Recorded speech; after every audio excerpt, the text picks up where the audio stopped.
हरे कृष्णा। आज से हम लोग अपना नया टॉपिक शुरू कर रहे हैं। तो मैंने पहले बताया था आप लोगों को कि हम लोग 15 टॉपिक की सीरीज लेंगे। तो उसमें से मेरे ख्याल से आई थिंक ये 11वां टॉपिक है। हम लोगों ने 10 टॉपिक पे चर्चा कर ली थी। गॉड के ऊपर, सोल के ऊपर, रीइंकार्नेशन के ऊपर, कर्मा के ऊपर, वेदास के ऊपर, कृष्ण के ऊपर बहुत सी चर्चा हम लोगों ने करी है। मुझे तो नाम भी याद नहीं है। ठीक है। तो आज हमारा जो नया टॉपिक है वो है कास्ट सिस्टम, जात पात। तो ये टॉपिक है ही बहुत कंट्रोवर्शियल। ये टॉपिक अपने आप में बहुत कंट्रोवर्शियल। टॉपिक के अंदर बातें हैं वो तो शायद इतनी कंट्रोवर्शियल ना हो, लेकिन कास्ट सिस्टम सुनते ही लोगों का मतलब अरे जात पात की बात करेगा, थोड़ा सा रहता है। तो लेकिन कोई इशू नहीं है, हम लोग बहुत सिंपल तरीके से समझने का प्रयास करेंगे। शास्त्रों के आधार पे समझने का प्रयास करेंगे कि ये कास्ट सिस्टम या जात पात ये क्या चीज है। जैसे कई बार अपने हिंदू लोग भी शास्त्रों को इसीलिए नहीं मानते या शास्त्रों की निंदा इस प्रकार से करते हैं कि शास्त्रों में जात पात है। क्योंकि देखिए वेस्टर्न आइडियोलॉजी क्या है? वेस्टर्न आइडियोलॉजी है ऑल आर इक्वल, हम सब एक हैं। ये वेस्टर्न आइडियोलॉजी है। जैसे अभी क्या हो गया है, जैसे इंडिया में ये हो गया है कि चलो अब लोग भेड़ चाल करते हैं। जैसे मान लीजिए किसी को कंप्यूटर साइंस इंजीनियरिंग नहीं करनी है, लेकिन बहुत लोग कर रहे हैं, सब लोग कर रहे हैं, तो ठीक है मैं भी करूंगा। क्योंकि सब लोग उसी में जा रहे हैं तो मैं भी उसमें जाऊंगा। भेड़ चाल एक है सब। या या या ऐसा बोल सकते हैं कि इंजीनियर और डॉक्टर्स की डिमांड है तो सबको, भले ही किसी की इच्छा हो चाहे नहीं हो, उसको इंजीनियर बनाओ, डॉक्टर बनाओ। वही नहीं देख रहा है कि हर इंडिविजुअल या हर व्यक्ति एक अलग मेंटेलिटी से, माइंडसेट से है। हर व्यक्ति की अलग इच्छाएं हैं, हर व्यक्ति इंडिविजुअल है, उसका अपना एक अस्तित्व है, नहीं एक क्या कह सकते हैं मेंटल फ्रेम है। कुछ उसकी इच्छाएं हैं, कुछ उसके टैलेंट्स हैं, स्किल्स हैं। तो वो ना समझ के एक ही फ्लो में या एक ही धारा में सबको बहाया जाए। तो ये वेस्टर्न आइडियोलॉजी, ये हमारे वैदिक आइडियोलॉजी नहीं। तो वैदिक आइडियोलॉजी में कास्ट सिस्टम हुआ करते थे, जो कि आज के तरीके के नहीं थे प्लीज। जो शास्त्रों में कास्ट सिस्टम है भी, वो आज के कास्ट सिस्टम की तरह नहीं था। उसको हम लोग बोलते थे वर्णाश्रम। जैसे चर्चा हम लोग करेंगे। तो हम लोग कास्ट सिस्टम के अंदर क्या पढ़ने वाले हैं, मैं बता देता हूँ आपको। तो कास्ट सिस्टम के हम लोग देखेंगे कि can we avoid categorisation, human nature and material nature, Vedic varnashrama, purpose of varnashrama and historical track of collapse of varnashrama. Varnashrama कब ध्वंस हो गया था वो देखेंगे। फिर सॉल्यूशन क्या है, और फिर हरिनाम संकीर्तन की पावर क्या है। ये हम लोग टॉपिक लेंगे और मेरे ख्याल से ये 4-5 दिन में कवर हो। तो आज कास्ट सिस्टम का पार्ट 1। तो अब देखिए, प्रवेश करते हैं। अब देखिए बहुत सारी डिबेट्स होती हैं कास्ट सिस्टम के ऊपर। आप जनरली देखेंगे जो गवर्नमेंट एग्जाम होते हैं या जो कंपटीशन एग्जाम होते हैं, उसमें जीडी रहता है, ग्रुप डिस्कशन रहता है। तो उसमें जनरली कास्ट सिस्टम के ऊपर लोग डिबेट करते हैं कि ये सही है गलत है, आरक्षण रिजर्वेशन किसको देना चाहिए किसको नहीं देना चाहिए, रिजर्वेशन होना चाहिए नहीं होना चाहिए। बहुत डिबेट्स होती हैं। लेकिन अगर आप शास्त्रों में जाएं या इस सिस्टम को वैदिक पर्सपेक्टिव से देखें तो बहुत आसान है समझना। जैसे मान लीजिए कभी कभी, जैसे आजकल तो बहुत कॉमन है गर्लफ्रेंड बॉयफ्रेंड का। मान लीजिए किसी गर्लफ्रेंड का ब्रेकअप हो गया, ठीक है?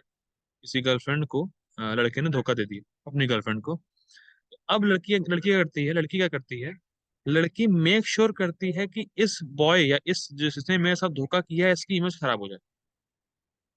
अब पॉइंट क्या है ना कि जैसे अभी क्या हो रहा है कि एक ही लड़के की बहुत सारी गर्लफ्रेंड है या एक लड़की के बहुत सारे बॉयफ्रेंड है। तो अब ये सिस्टम शुरू हो गया, पहले तो ऐसा नहीं था, फिलहाल कुछ सालों पहले। तो अब क्या है कि जैसे मान लीजिए एक लड़के ने किसी लड़की को धोखा दिया, तो लड़की मेक श्योर करती है कि लड़की की इमेज खराब हो जाए और वो बदनाम हो जाए।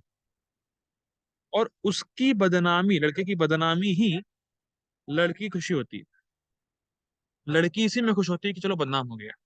और जब लड़का बदनाम होता है तो वो भी सोचता है कि अब मैं भी बदला लूंगा उससे। तो बेसिकली कोई शांत नहीं है, कोई पीसफुल नहीं है। तो अब का पॉइंट है, यही मैं तो बहुत छोटा समझाया है इस एग्जाम्पल को, यही चीज इस समय कास्ट सिस्टम में चल रही है।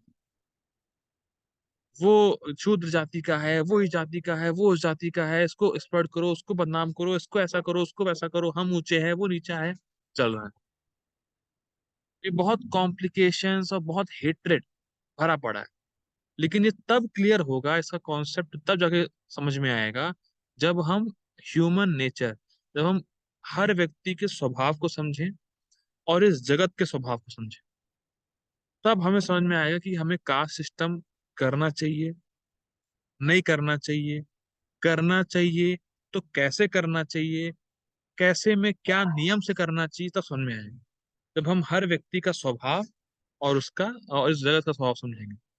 ठीक है। तो देखिए होता क्या है, स्पेशली डेमोक्रेटिक सिस्टम में, डेमोक्रेसी में, जो मतलब डेमोक्रेसी तो इतना लिबरल है कि कोई भी व्यक्ति अपना कास्ट कभी भी चेंज कर सकता है। जैसे बहुत से लोग हैं जो आज हिंदू हैं, कल मुस्लिम बन जाएंगे, या जो मुस्लिम है वो हिंदू बन जाएंगे। और क्रिश्चियन तो लगे पड़े हैं कन्वर्ट करने पे। क्रिश्चियन तो मतलब हाथ धो के पीछे पड़े हुए हैं कन्वर्ट करने में। तो अब मान लीजिए कोई व्यक्ति आज हिंदू है, कल मुस्लिम हो गया, तो क्या उसने वाकई में अपनी कास्ट चेंज कर ली क्या? क्या आप कहेंगे कि हाँ ये इसने इसने अपनी कास्ट चेंज करी है? क्या आप कह सकते हैं ये? इसको हम लोग देखेंगे। और बहुत सारी ऐसी मूवीज भी बना रहे हैं आजकल, क्या ही बोलना, गुस्सा आता है सुन के। तो ऐसी मूवीज बन रही है जिसमें दिखाते हैं कि एक जाति ये बहुत ऊंची है, ये जाति बहुत नीची है, दोनों आपस में लड़ाई कर रहे हैं, ये मतलब क्या कहते हैं, फिल्में जो आजकल की मूवीज हैं वो इन सब चीजों को प्रमोट कर रही है। मतलब वो भेदभाव को प्रमोट कर रही है। ये जो क्या कह सकते हैं, लड़ाई करने की मेंटेलिटी है, या दोनों की कॉन्फ्लिक्ट कराने की जो मेंटेलिटी है दोनों के बीच, दोनों कास्ट के बीच में, ऊंची नीची कास्ट में, तो ये प्रमोट करती है। लेकिन जो कॉमन मैन है वो तो ये सोचता है, इतनी महंगाई है, वो तो ये सोचता है कि अरे क्या लेना देना अपने को कास्ट सिस्टम से, अपना बस दो दो वक्त की रोटी मिल जाए हमें बहुत बढ़िया है। बहुत वही बहुत बड़ी बात है। और वो लोग भी जानते हैं कि कभी किसी जाति को प्रमोट कर देना, किसी जाति को नीचा दिखा देना, ये केवल वोट के लिए होता है। हमें चाहिए जिस जिस जो मेजोरिटी में है उसको बड़ा बना दो, उनसे वोट ले लो, खत्म। और इन सब के बीच में जो है कुछ लोगों को होता है कि अरे हम नीच जाति के हैं, वो उच्च जाति का है, फिर उच्च जाति वाला जो है नीच जाति वाले को एक्सप्लॉइट करता है, फिर वायलेंस बढ़ता है, फिर हेट्रेड बढ़ती है, ये सब होता है। और ये नहीं कि ये आज हो रहा है, ये टाइम इमेमोरियल चलता हुआ आ रहा है। तो ये सब क्यों है, ये सब क्या है, इसका सॉल्यूशन कैसे होगा, इसको हम लोग एक एक करके समझने का प्रयास करेंगे, जिससे कि आपको समझ में आए कि कास्ट सिस्टम या जो वैदिक प्रथा है वर्णाश्रम, वो इतना परफेक्ट है कि जो इसको पोर्ट्रे किया गया है समाज में, ऐसा बिल्कुल नहीं है। ठीक है। तो हम लोग आगे बढ़ते हैं। हमारा टॉपिक है, कैन वी अवॉइड कैटेगराइजेशन। जैसे मैंने बोला ना, वेस्टर्न आइडियोलॉजी क्या है, सब एक समान है। तो क्या सब एक समान हो सकते हैं? तो देखने का प्रयास करेंगे। तो इसको हम लोग देखिए, बहुत सिंपल है। अगर आप कभी भी किसी से कोई काम कराना चाहते हैं, तो उस काम में जो स्किल और जो फिजिकल एबिलिटी, जो मेंटल एबिलिटी चाहिए, आप उस टाइप के आदमी को उस पर्टिकुलर काम के लिए चूज करेंगे। क्या बात सही है? जैसे मान लीजिए आपको, जैसे आपके घर में जो ड्रेनेज है या पाइप है, टंकी वो खराब हो गई है, तो ये नहीं कि टंकी की पाइप खराब हुई है तो आप किसी बढ़ई को ले आएंगे, किसी प्लम्बर को ही लाना पड़ेगा, कारपेंटर से काम नहीं चलेगा। समझ आ रहा है? अगर आपके घर की पाइप खराब हुई है तो आप प्लम्बर को बुलाएंगे, कारपेंटर को बुलाएंगे? आप प्लम्बर को बुलाएंगे, सिंपल बात है। क्यों बुलाएंगे प्लम्बर को?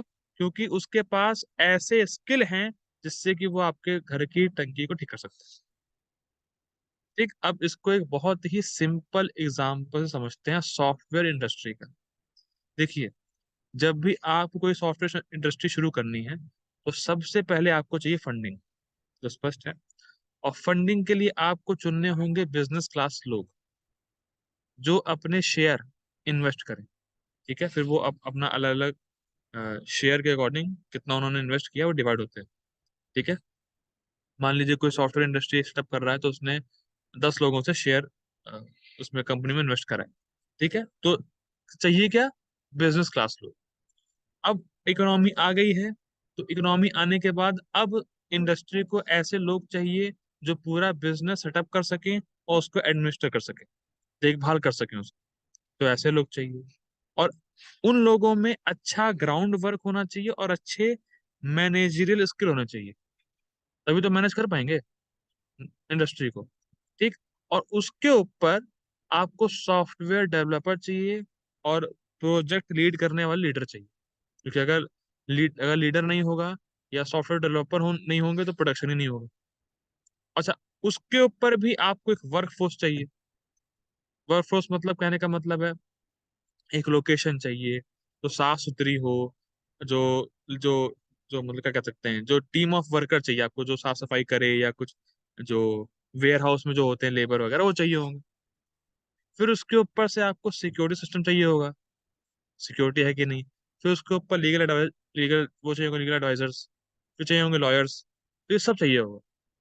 अब देख रहे हैं, एक इंडस्ट्री को बनाने के लिए आपको चाहिए बिजनेस क्लास लोग, फिर एडमिनिस्टर करने वाले लोग चाहिए, फिर आपको लेबर चाहिए, फिर आपको सिक्योरिटी वाले चाहिए, फिर आपको लीगल एडवाइजर चाहिए, फिर आपको लॉयर चाहिए। अच्छा, अब हम अगर इन सभी लोगों की कैटेगरी को देखें, अगर हम सब इन सबको ऑब्जर्व करें, तो हम ये देखेंगे कि अगर इसमें से कोई एक भी मिसिंग है तो इंडस्ट्री या तो स्लो हो जाएगी या बंद हो जाएगी। मान लीजिए बिजनेस क्लास लोगों ने इन्वेस्ट करना ही बंद कर दिया, फिर क्या होगा? प्रोडक्शन नहीं होगा, प्रोडक्शन नहीं होगा तो फिर काम ठप। या मान लीजिए वेयर हाउस में लेबर ही आना बंद कर दें तो भी ठप। तो ये जितने भी लोग हैं, इन सब की जरूरत है हमें एक ही इंडस्ट्री में। एक इंडस्ट्री के छत के नीचे सारे लोग चाहिए। ठीक। तो बेसिकली अगर आप इन सभी लोगों को देखेंगे तो ये सारे लोग चार कैटेगरी में divided: intelligent class, martial class, productive class और लेबरर क्लास। इन चार कैटेगरी के लोगों की आवश्यकता इस समाज में है ही। ये नहीं कहा जा रहा है कौन ऊंचा है नीचा है, इन चारों की जरूरत है समाज में, पहले समझा जा रहा है। ठीक। और ये चारों लोग, माफ कीजिएगा थोड़ा सा डिस्टर्बेंस हो गया, और ये चारों कैटेगरी के लोग इंटरडिपेंडेंट है एक के ऊपर एक। जैसे अगर नेटवर्क टीम लापरवाही करे तो कनेक्शन प्रॉब्लम होगा, क्लाइंट से कनेक्ट करने में प्रॉब्लम आएगी और फिर इकोनॉमी इफेक्ट होगी। या अगर मैंने जो बताया, वो बिजनेस लोग जो है वो अगर अपना इन्वेस्टमेंट खींच लें तो प्रोजेक्ट नहीं बनेगा, और जो क्लाइंट्स और जो कंपनी उसके बीच रिलेशन खराब होगा, तो वर्कफोर्स पे चली जाएगी। अच्छा, अगर मैनेजरियल क्लास के लोग अपनी पावर को मिसयूज करेंगे तो कंपनी की जो सीक्रेट इंफॉर्मेशन है वो अपोनेंट को पहुंचेगी, तो वहां खतरा है। तो ये सब कुछ एक से एक लिंक है, और लिंक है, और आप इसको स्वाइप नहीं कर सकते। जैसे ऐसा नहीं कर सकते कि रिसेप्शन डेस्क पे आपने सॉफ्टवेयर डेवलपर को बैठा दिया, उसका पोस्ट अलग है क्योंकि उसके पास स्किल उस टाइप की है। आप बात समझिए, यहाँ पे स्किल के हिसाब से डिवाइड किया गया है, उसका गुण क्या है। अब जो रिसेप्शन डेस्क पे बैठा है उसको सॉफ्टवेयर बनाना नहीं आता है, लेकिन जो सॉफ्टवेयर डेवलपर उसको बनाना आता है, इसलिए वो सॉफ्टवेयर डेवलपर की पोस्ट पर है। और रिसेप्शन में बैठा हुआ है, रिसेप्शन पे जो बैठा है आदमी, उसको सॉफ्टवेयर बनाना नहीं आता, इसलिए रिसेप्शन में बैठा हुआ है। या सिंपल समझिए, जो मैनेजिंग डायरेक्टर है, जो या कह सकते हैं जो कंपनी का सीईओ है, क्या वो अ, लोगों को चाय कॉफी बांटेगा? एम्प्लॉयज को अच्छा लगेगा देखने में? भाई वो सीईओ है। और सीईओ ये नहीं कि सीईओ मतलब एक कह सकते हैं बाई बर्थ है वो, उसके पास स्किल है उस टाइप की, उसके पास नॉलेज है उस टाइप से, तब वो सीईओ है। और जो लेबर है, जो काम करने वाला है, जो क्लर्क है कह सकते हैं, जो सर्विंग करता है फूड आइटम्स का, जो जो एम्प्लॉयज को जो सेवा वेवा करता है, तो उसकी क्वालिफिकेशन उस टाइप की है, तो वो उस लेवल पर है। ठीक है ना? तो ये बात नहीं होती कि ऊंचा नीचा कौन है। क्योंकि हमें सब सारे लोगों की जरूरत है। तो ऊंचा नीचा कोई नहीं होता है, लेकिन वो हाई पोस्ट और लो पोस्ट पे इसलिए है क्योंकि उनकी स्किल्स, उनकी नॉलेज, उनका माइंड सेट, उनका फिजिकल एबिलिटी उस टाइप से। और हमारा गुण उस प्रकार से है तो हम उस प्रकार के काम करने के लिए फोर्स भी हो जाएंगे। जैसे अगर आप किसी स्वीपर को फाइनेंशियल ऑफिसर बना दोगे तो क्या होगा? सब खत्म हो जाएगा। इसीलिए ही बहुत सारे स्कैंडल होते हैं इंडिया में, क्योंकि फाइनेंशियल ऑफिसर वो लोग बन जाते हैं जिनमें कोई क्वालिफिकेशन नहीं होती। मैं तो नाम नहीं लूंगा, लेकिन ये बात। तो उसी प्रकार से किसी भी सिस्टम को चलाने के लिए चार कैटेगरी के लोगों को होना ही चाहिए। ठीक। और वो इंटरडिपेंडेंट होते हैं, वो आपस में एक दूसरे से कनेक्टेड रहते हैं। ठीक है। चाहे कोई सिस्टम हो, चाहे कोई कंपनी हो, चाहे कोई समाज हो, चाहे कोई देश हो, उन सब में ये चार कैटेगरी के लोग चाहिए ही चाहिए। अब भागवतम में बहुत सुंदर एग्जांपल दिया है इसका। इसका कंपैरिजन किया गया अपनी बॉडी से। जैसे जो हमारा सिर है, वो बाहर से इनपुट लेता है सेंसस के माध्यम से, और फिर कुछ डिसीजंस लेता है। हमारा जो माइंड है या ब्रेन कह सकते हैं, और उस डिसीजन को हाथ एग्जीक्यूट करता है। हाथ से हम कुछ करते हैं। ठीक। स्टमक से हम फूड, स्टमक स्टमक में फूड जाता है, और फिर वो फूड जो है स्टमक के थ्रू सारे पार्ट्स में एनर्जी प्रोवाइड कराता है। ठीक। लेग्स चलने में काम आता है।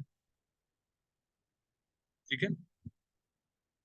हाँ, अब क्या है, मान लीजिए आपके हाथ, सर, पेट या पैर में किसी में भी कोई दिक्कत आ जाए, किसी में कोई दिक्कत आ जाए, तो आपका चारों जो जो है ना, ये जो हाथ, पाँव, सिर और पेट, चार चीजें हो गई ना, तो ये सब कुछ दर्द करेगा। मतलब ऐसा नहीं है कि आपका, कि पैर के जो पैर की छोटी उंगली कट गई तो बस आपके पैर में दर्द होगा, आपका पूरा शरीर ही बंजर हो जाए। कभी ऐसा देखा है आपने कि कुछ ऐसी जगह चोट लगती है पाँव में कि मतलब अगर हल्का सा दर्द करेगा तो पूरा शरीर ही, मतलब ऐसा लगता है कि पूरा शरीर पेन कर रहा है। तो ये बहुत इंपॉर्टेंट है कि हम कभी भी डिफरेंसेस को, या क्या कह सकते हैं, वैरायटी को हटा नहीं सकते। जैसे सर का काम अलग है, हाथ का काम अलग है, पेट का काम अलग है, पैर का काम अलग है। तो आप इसको हटा नहीं सकते कि सब एक ही काम करें। ये नहीं हो सकता, क्योंकि हर किसी का नेचर अलग अलग है।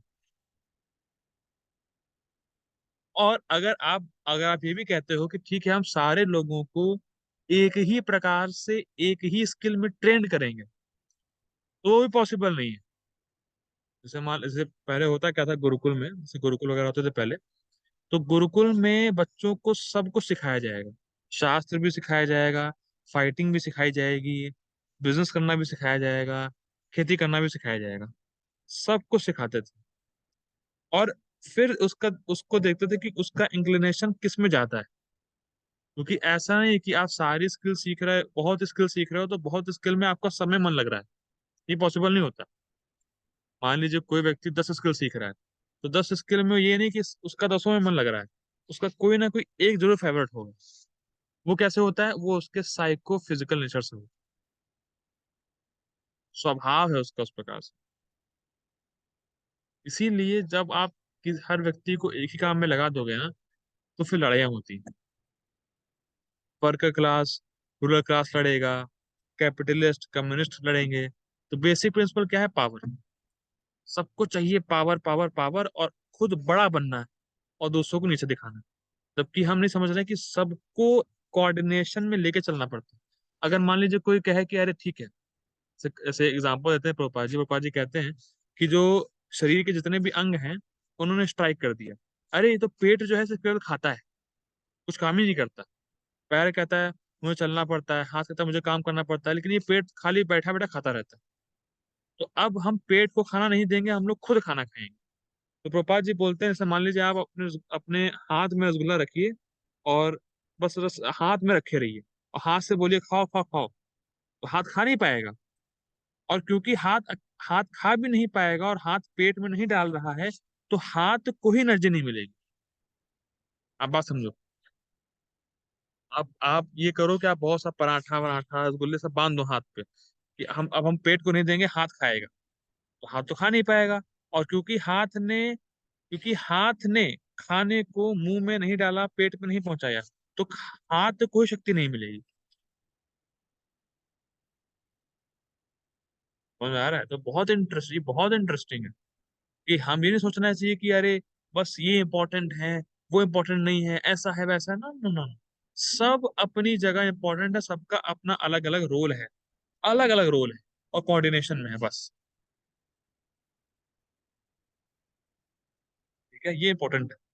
जैसे कम्युनिस्ट जो होते हैं, वो वर्कर क्लास के लोगों को, माफ कीजिएगा, जो कैपिटलिस्ट होते हैं वो कम्युनिस्ट को वो मतलब दबाते हैं कि सारा पैसा बस मेरे पास है, इनके पास पैसा ना मिले। तो जब आप पैसा नहीं दोगे, नीचे नहीं बांटोगे, तो विरोध करते हैं तो फिर लड़ाइयाँ होती हैं, सिंपल। लेकिन अगर सब लोग आपस में बराबर बराबर, या मतलब जितना जिसका हक है, जितना जिसका डिसाइड है, उतना हम कोटा बांट दें, उतना हम पैसे बांट दें, तो कोई दिक्कत नहीं। लेकिन हम चाहते हैं कि हम दूसरे का कोटा भी छीने, दूसरे के पैसे भी हड़पे, तो फिर लड़ाइयाँ होंगी। इंपॉर्टेंट है। ठीक है, तो ये है। तो इसीलिए जब लड़ाइयाँ होती हैं, फिर बात आती है कि बनाएंगे हम यूनियन। यूनियन बनाते हैं, फिर बैठते हैं, ये करते हैं, वो करते हैं, फिर अल्टीमेटली क्या होता है, लड़ाइयाँ कहीं बंद नहीं होती। जब गोपाल जी गए वहां पे, कौन सा है, यूनाइटेड नेशंस गए प्रोपाल जी, ये नेशन यूनाइट कर रहा है सबको, और देखा कि यूनाइटेड नेशंस की असेंबली के बाहर अलग अलग फ्लैग लगे हुए थे। तो बाबा जी ने कहा देखो ये है इनका यूनिटी, अलग अलग फ्लैग लगा रखे हैं, मतलब अलग अलग बांट रखा है, और कह रहे हैं हम यूनाइट कर रहे हैं। तो ये केवल कहने की बात है। जब तक एक प्रॉपर स्ट्रक्चर नहीं होगा समाज में वर्णाश्रम का, तब तक जो है सुख और शांति नहीं आने वाली, यूनियन तो होने वाला ही नहीं। ठीक है, तो वो यूनियन बनाते हैं और फिर अपने अपोजिशन को नीचे नीचे दिखाते हैं कि देखो तुमने ये नहीं किया, तुमने वो नहीं किया, तुम्हारा मैनेजमेंट ऐसा था वैसा था। और फिर लोगों को चीट करके और कैपिटलिस्ट को पैसा खिला के वो लोग खुद बड़े बन जाते हैं, ये पावर में आ जाते हैं। तो ये बहुत ही खराब स्थिति है। ये सब है। तो अब क्या होता है देखिए, जो कैपिटलिस्ट होते हैं ना, देखिए कैपिटलिस्ट वो होते हैं जो खुद पैसा हड़पे रहते हैं। ठीक है, ये कैपिटलिस्ट हो गए, जो कह सकते हैं जो कंपनी ओनर हो गया, कह सकते हैं जो पैसे वाले होते हैं। और कम्युनिस्ट होते हैं लेबर क्लास। ठीक है, तो अब क्या है, कैपिटलिस्ट अब कैपिट देखिए, पहले तो कैपिटलिस्ट का था, पहले कैपिटलिस्ट का पैसा था। अब तो कैपिटलिस्ट खुद दुखी है, क्योंकि कैपिटलिस्ट लोगों को सरकार ने बहुत टैक्स लगा रखा है उनके ऊपर।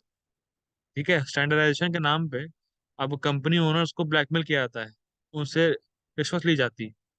देखिए, पहले क्या था ना, पहले केवल कैपिटलिस्ट रूल करता था, रूलिंग पार्टी थी कैपिटलिस्ट। अब क्या हो, कैपिटलिस्ट को जो है सरकार ब्राइब करती है, क्या मुझे पैसा दो, ये करो वो करो, उनको ब्लैकमेल करती है।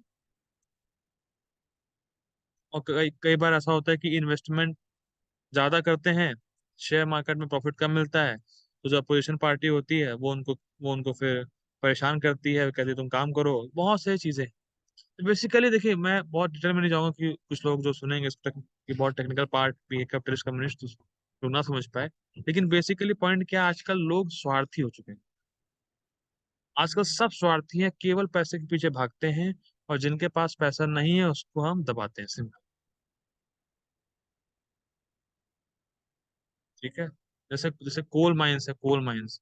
तो यहाँ तक वर्णन आता है, वर्णन मतलब कहने का मतलब यहाँ से देखा जाता है, या क्योंकि देखिए जो झारखंड है ना, झारखंड में कोल माइन है।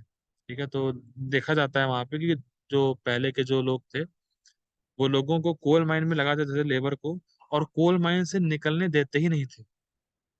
वो सब लोग कोल माइन के अंदर रहते थे, कोयले की खान में रहते थे वो लोग, 10 10 साल तक। बच्चे वहीं वहीं बच्चे वहीं पैदा हुए, वही काम किया, वही मरे। क्या है स्थिति? सब क्यों है? क्योंकि जो हमारे जो लीडर हैं, जो हमारे हाई पावर के जो लोग हैं, वो ध्यान देते ही नहीं है उनको, क्योंकि वो उनको अपने पैसे की पड़ी है ना। लोग कुछ भी करें, लोग कहीं मर रहे हो, कोई फर्क नहीं पड़ता, मेरा काम चले बस। इसीलिए प्रोपा जी ने कहा था मोनार्की सिस्टम बहुत इंपॉर्टेंट है।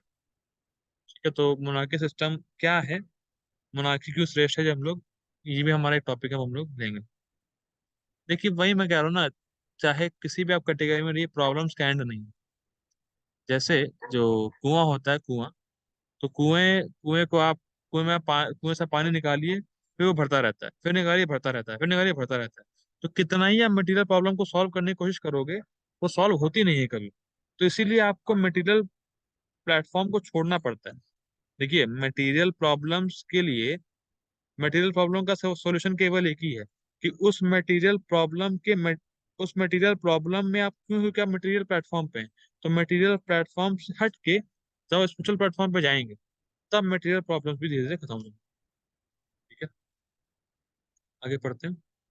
अब हम लोग देख रहे हैं human nature and material nature, कि इंसान का इंसान का गुण क्या है, कि मनुष्यों क्या, और भौतिक जगत का गुण क्या है, देखने वाले हैं। ठीक है, इसी के,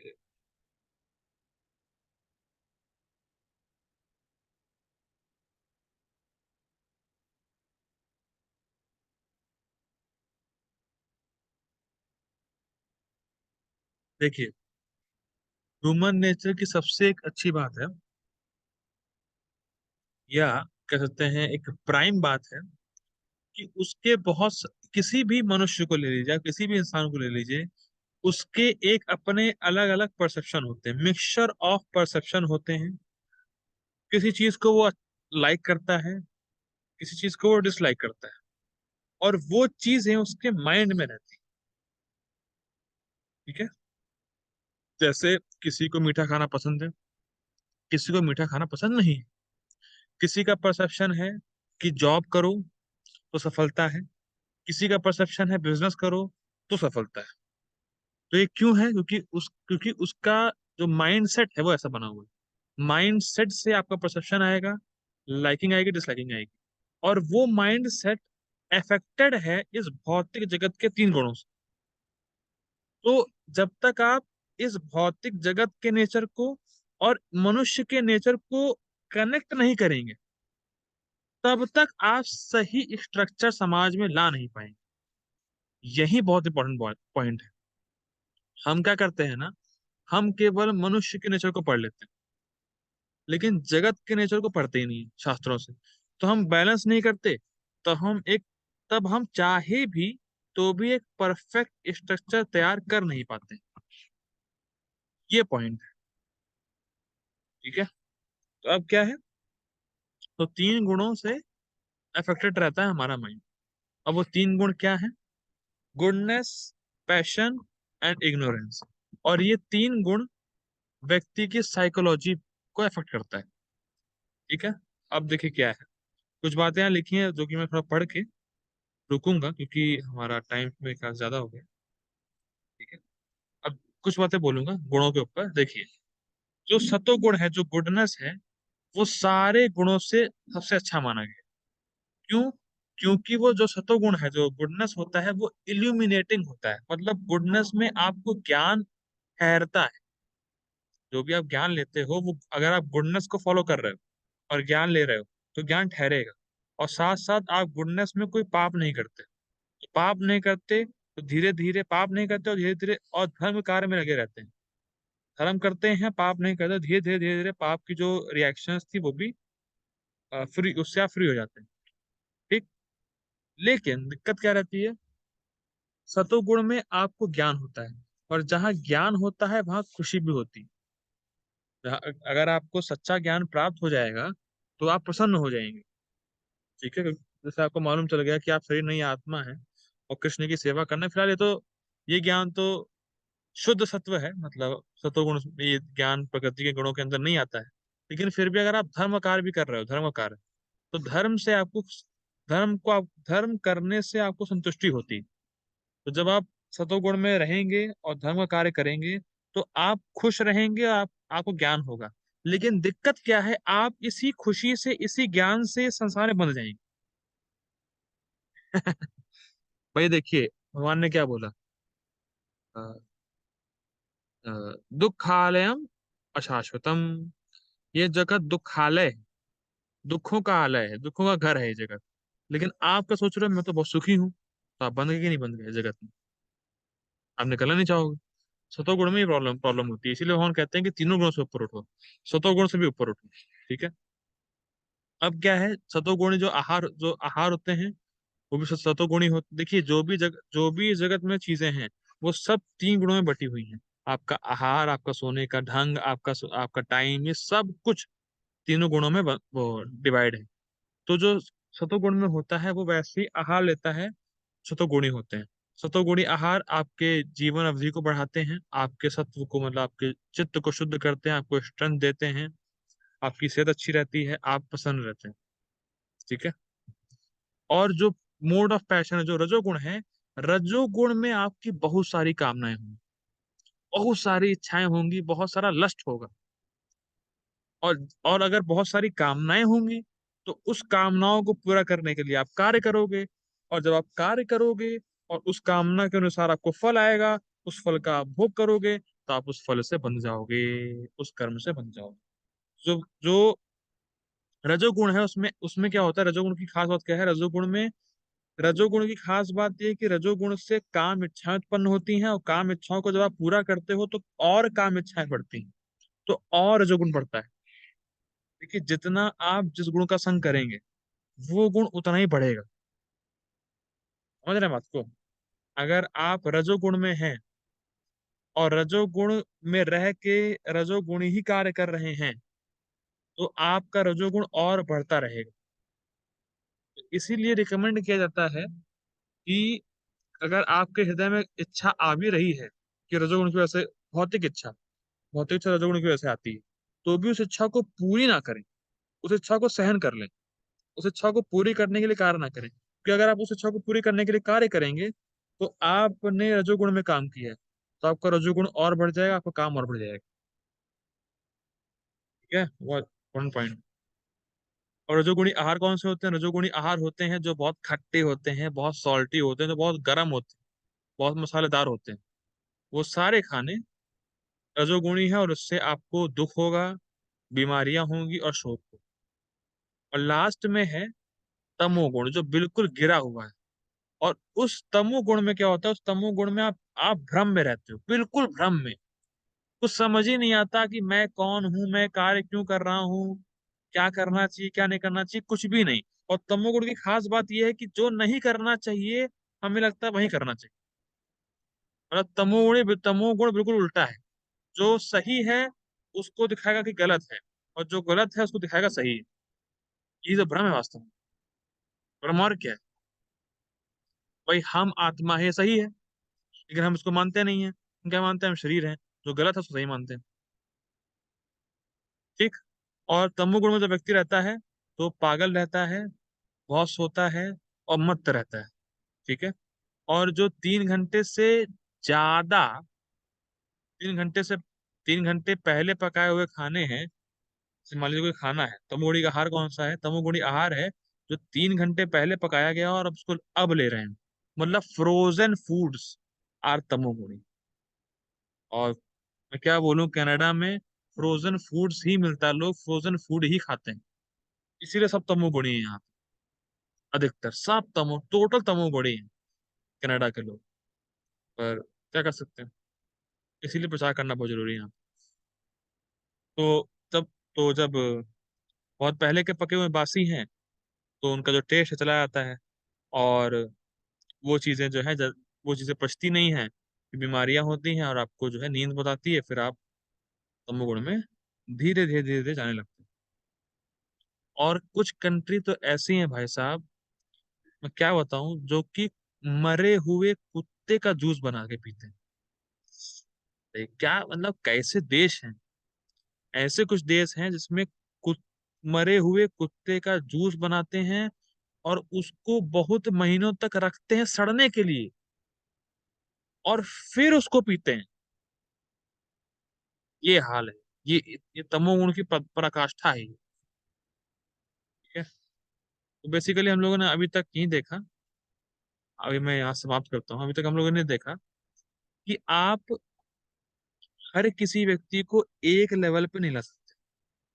सबके अलग अलग गुण हैं, अलग अलग स्किल हैं, अलग अलग मेंटल एबिलिटी है। तो उसके अनुसार उसको उस कार्य में लगाया जाना चाहिए।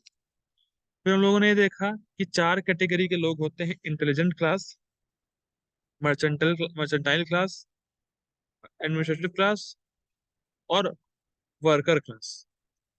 तो जैसे हमारी बॉडी में पेट और पेट और सर है, वैसे चार कैटेगरी के लोग हैं। और इस शरीर को चलाने के लिए इन चारों का ही रोल बहुत जरूरी है।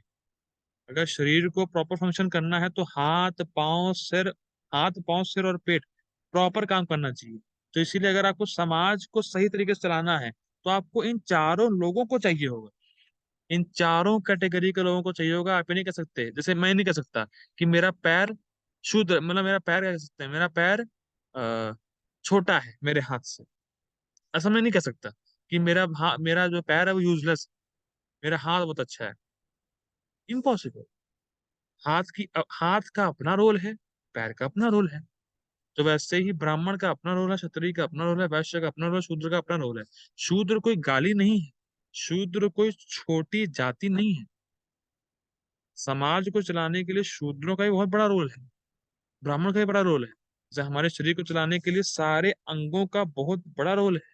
और सबका रोल अलग अलग है, एक भी नहीं है। और एक नहीं है, इसीलिए हायर और लोअर की बात ही नहीं आती। भाई हायर लोअर तो तब कहेंगे ना जब एक फ्रेम में होंगे। ये तो अलग अलग फ्रेम में है, अलग अलग कार है ना सबके। तो उसमें हायर लोअर की कोई बात नहीं है, सबका सबका ही साथ सबका विकास। मोदी जी, सबका साथ सबका विकास, सारे लोग इंपॉर्टेंट। ठीक है, तो फिर उन लोगों ने उसके बाद देखा प्रकृति के तीन गुण कैसे कार्य करते हैं मनुष्यों के ऊपर, और प्रकृति के तीन गुण होते क्या है, क्या उसका इफेक्ट है। देखिए, जो प्रकृति के तीन गुण हैं, तो आप गुणों को देख नहीं सकते। जैसे हवा चलेगी तो आप हवा को देख नहीं पाओगे, पर हवा के प्रभाव को देख पाओगे। उसी प्रकार से प्रकृति के जो तीन गुण हैं उसको हम देख नहीं पाएंगे, पर उसके इफेक्ट को देख के हम समझ पाएंगे कौन सा गुण है। तो इसीलिए इफेक्ट की चर्चा भी हम लोगों ने थोड़ी बहुत करी है। अब आगे की चर्चा हम लोग कल करने का प्रयास करेंगे। श्री प्रभुपाद की जय। हरे कृष्ण।